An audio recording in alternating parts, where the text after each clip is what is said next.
Welcome to the newest episode of Beyond the Fame with Jason Fraley. I'm your host, Jason Fraley, picking the brains of the top filmmakers, musicians, and artists of our time. Today marks the 30th anniversary of the hit family sitcom Boy Meets World, which premiered on ABC on September 24th, 1993. I spoke to actor Ryder Strong ahead of his cast reunion at AwesomeCon in Washington, D.C. in 2018.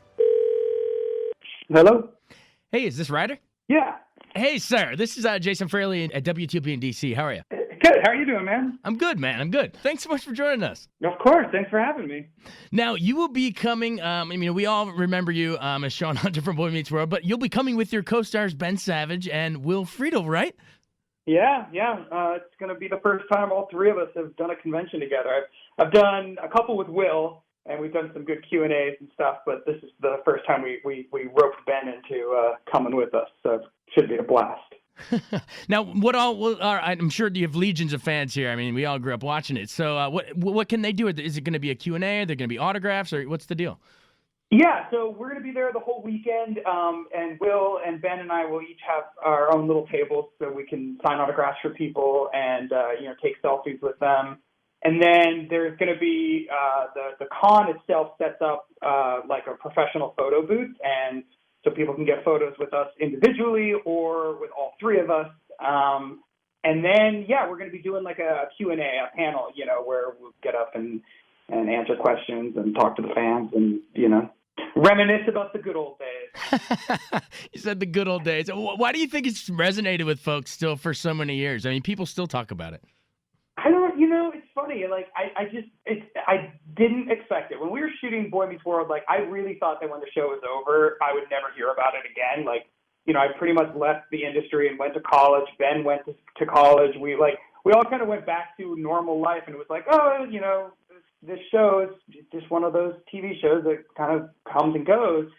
But I think people really resonated with watching us grow up. It's when you watch somebody, you basically invite somebody into your living room every Friday night, and then it kept getting repeated on Disney Channel, and so like a new generation really latched onto it, even though the show wasn't on the air technically anymore.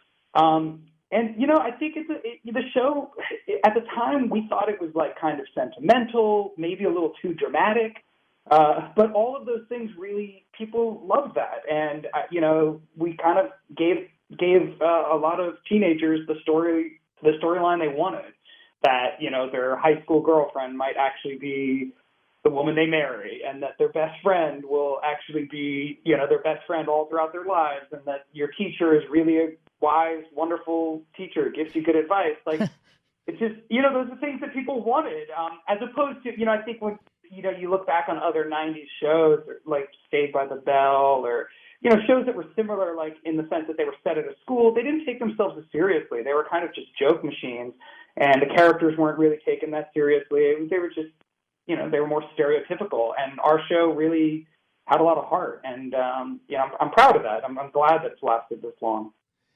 Absolutely. You mentioned sort of how you were at the time you thought maybe it was a little too sentimental, but now, like, in hindsight, you've really been able to appreciate it. We had a similar conversation with we interviewed John Stamos. He came for the 4th of July stuff, and he kind of said the same thing. He said the same thing with Fuller House. He was like, there was a time when he finished it, he didn't really want to talk about it, and then he just had an epiphany one day and realized that it meant so much to so many people and entered their living room. So, I mean, have you had a similar, I guess, appreciation now that time's passed?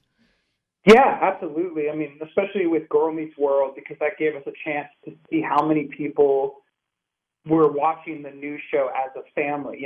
People that grew up with Boy Meets World who now had their own kids, and it was like it was important to them to sort of pass on the show because it really meant something to them. And and to its credit, not that I can take any credit for this because I didn't write it, but the show was always very smart, and it took on issues, and I think I had a positive message. It's very heavy-handed. Mr. Feeney explaining the lesson of the week, but it worked. I mean, I think for kids that it was a nice way to think about life and to learn about how to treat people and how to be a good person, and all those things that as a teenager I found kind of cheesy.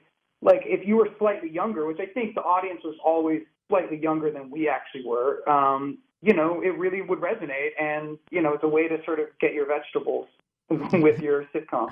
Nah, man, not cheesy at all. We loved it. We ate it up. Now, you mentioned Girl Meets World. You got to direct like 18 of those episodes or something, and I know you've been co-directing with your brother Shiloh Strong. Yep. Didn't you guys came here to DC for DC Shorts, right? You did that movie Irish Yeah. Twins, yeah, and you got nominated That's for right. Best Time First Filmmaker. I mean, I've been to DC Shorts a million times, but memories of that really quick and coming into the nation's capital and screening a movie you directed for a change. It was a huge, that was such a great moment for us because, we that was maybe like our third film festival, and it was the first, real attempt I had made to go behind the camera. My brother and I, we just decided that we were sick of being, as actors, being in projects and not having more creative control. So we were like, let's just take a chance and throw everything into a short film, which is kind of crazy. Like in retrospect, we probably could have made an entire feature film, but it was a different time, and it was still very expensive. We shot it on 35 millimeter film, which is kind of unheard of nowadays. Yeah. And we just sort of put everything into it. And so when we started going to festivals, like we premiered at Tribeca in New York, which was great, and then we went to DC. Yeah, DC Shorts was one of our greatest experiences. Like, the audience was just so supportive, and we won the best first time director. So it was like, I think it was our first award for the short, and it was just, I remember feeling like, oh, this is what I want to do for the rest of my life is direct. And it really eased the transition out of acting, which I was, starting to make at that time because I really hadn't enjoyed acting for a while. And so now we're writing and directing, full time, and got to do a bunch of the Girl Meets World, which was wonderful and very, satisfying to sort of be there for the next generation of young actors and be a support system for them. And now we're gearing up to make our first full-length movie this year. All right, what you teased me with that one. What's that going to be? Well, I don't want to talk about it too much because Sure. We're not like in production yet, but we're going to be doing like a sort of horror-ish thriller, but very, very politically motivated, good little movie. So it'll, hopefully we'll be going to Sundance next year or whatever festivals we can get into. But we're going to be, making movies. That's what I want to do, and that's what I got into this industry to do. I mean, my brother and I started making movies when we were, little kids. It just, we got pulled into the acting. We were making movies in our backyard, and we were like 4 and 5 years old with our dad's video camera. So this is sort of, the realization of a long-term dream that just kind of got sidetracked by all this acting stuff, which has been great and, was a really fun, fulfilling journey, but definitely more interested in the behind the camera stuff. Man, I love when you said that. I have a twin brother myself, so we started shooting. We went and saw Home Alone at like age 6, and we came home and made Boy by Himself. What was your guys' early endeavor? Oh, it was all detective stories, ghost stories. We did one about, we enlisted our neighbor and made him an art thief who stole like a famous painting, and then we were the detectives that had to go find it. And then we managed to combine cowboys and superheroes, so we were cowboys who became superheroes. Ah. So like being a cowboy was our alter ego. And then we would try and do as many special effects as you could in the mid 80s, which is like, we spin in a circle and then you can lock off the shot and then jump in there and you're suddenly in your superhero outfit, and that was a special effect, Right. And then we did a haunted house one where we, did lots of things with string, like tying string to things and pulling it to make it look like it's moving by itself. And my brother actually wore a sheet with his eyes cut out as the ghost when we finally saw him. But that's so great. Yeah, and back then, I mean, that was we had no Final Cut, man. You're editing in camera, you're doing those little magic tricks by cutting, and then magically it appears. Dude, 2 VHS. We had 2 VHS decks, and the camera itself, you had to not only hold like this gigantic heavy camera on your shoulder, but you also had to carry another bag with the VHS in it, so because the camera was just plugged into basically a portable VCR. Right. So we had so much gear we had to lug around. It was always like just setting it up on a tripod rather than doing it handheld. But but you know, I mean, it was always fun. I mean, that was just days of our lives spent running through the woods doing that. And you know, we joke that like nothing's really changed. Now we kind of do it with a bunch of other people running in the woods with us. Yeah, a little slightly more portable technology too. Yeah, that's cool. So then, all these years later, yeah, you guys do Irish Twins, and then, well, you also did. I guess you've had a little horror slant to the whole thing because you did Cabin Fever. Did you pick up anything watching Eli Roth direct? I mean, have you carried any of that into what you do? Absolutely. I mean, that's part of the reason why we're choosing with our first feature to do a genre film. It's because genre films are really where first-time directors can make their mark. Right. You know, it's a much lower risk investment to raise the money in the independent film world, and so basically, if you aren't making something that's horror or thriller-ish, you're taking a big chance artistically. So that was a big part of our decision to write the script that we did as our first feature. Because we've been writing stuff for years for other people and selling it to studios, but when it came time for us to write our own thing that we were going to go and direct, it was like, no, it's got to be a horror. And that was something I learned certainly from Cabin Fever and a lot of the other stuff that I did right after Cabin Fever. I found myself in the low budget horror world, which I think most actors in their 20s, those are kind of the only roles you can get. Right. It's like that's where the work is outside of TV. And yeah, I learned a lot from Eli. Like Eli, Eli, I think he was only like 26 or 27 directing Cabin Fever, and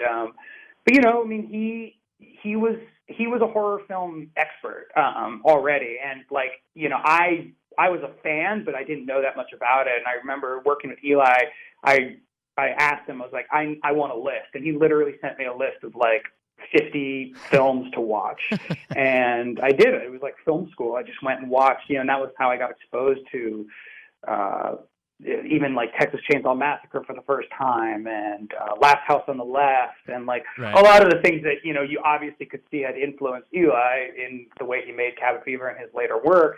Like I got exposed to a lot of that. I wasn't that after Cabin Fever, because when Cabin Fever came out, it was like the first sort of like hard R horror film in a long time. It was like blood and guts, and then I feel like after that you had the Saws and what Eli went on to do with like Hostel, and and those movies, like that took horror in a direction that I am way less interested in. The torture porn era. Yeah, the torture porn era. I mean, it's just like it was an interesting way to go, I think, for a moment. And I also think that there's patterns that the country goes through culturally. Like when we're at war, we seem to like have more viscerally violent horror films, and so I think that was all part of that. But I've always liked the more sort of magical. Like I love The Ring. I love films that are a little more surreal and a little more magical, and less sort of in your face horror violence. A little bit more of a magical realist bend on it, or a super. Exactly. And what you don't see can be just or more scary sometimes. So I'm with you. Yeah. I'm with you, man. Bringing it. I could talk horror movies with you all day, but let's bring it bringing it full circle back around to AwesomeCon. I know. Didn't I just see? Was it yesterday that Topanga got engaged? You're gonna have to console Corey at AwesomeCon. I know. I didn't. Yeah. I finally just met her boyfriend like maybe a month ago or 2 months ago, and he's like the greatest guy. So yeah, and I saw that last night. She tweeted out that they got engaged. I was so happy for them. So I'm sure Ben will be fielding those questions when you guys come here. Yeah. Oh, exactly. That's great. All right, one final one about, and then we'll wrap it up. I want to know, at what age did you, because you guys are shooting that show, what age did you realize Mr. Feeney was the dad in The Graduate?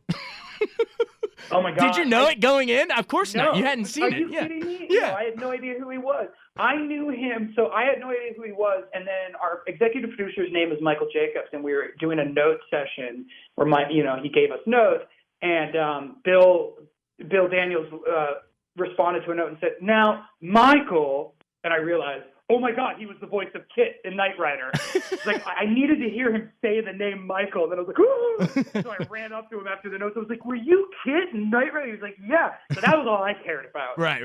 That was your and speed. And then I remember I hadn't seen The Graduate, I think, until I was in my late teens. And he brought it up, I think, because right before, it's right at the end of the 90s, there was, the Academy released a list of like the 100 greatest movies of all time, and The Graduate, I think, was like number 6.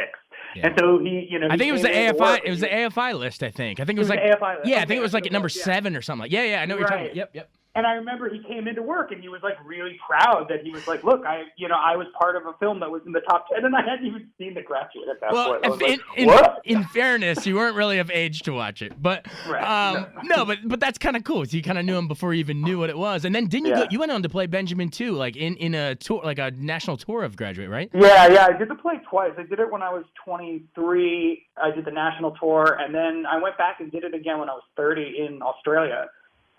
Which was great to sort of revisit a role like after I had gotten a lot older and changed a lot as an actor. It was really fun to go back and visit.